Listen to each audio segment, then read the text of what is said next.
வணக்கம் நண்பர்களே. மும்மூர்த்திகளில் யார் பெரியவர் என்ற விவாதத்தில் சிவனும் விஷ்ணுவும் பிரம்மாவும் வாதாடினர்.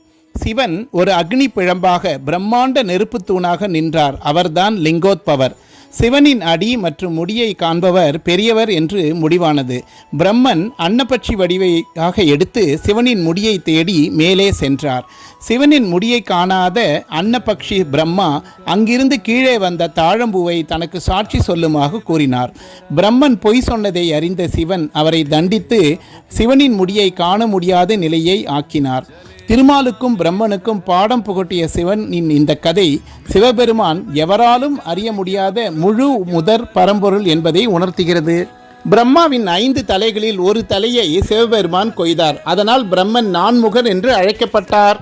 சிவபெருமானின் சாபத்தால் பிரம்மனுக்கு ஆலயங்கள் இல்லை. பிரம்மனுக்குரிய ஆலயம் ஞானிகளின் உள்ளம்தான். இந்தியாவில் புஷ்கர், ராஜஸ்தானில் பிரம்மனுக்கு ஆலயம் உள்ளது. திருப்பட்டூரிலும் உள்ளது. நன்றி, வணக்கம்.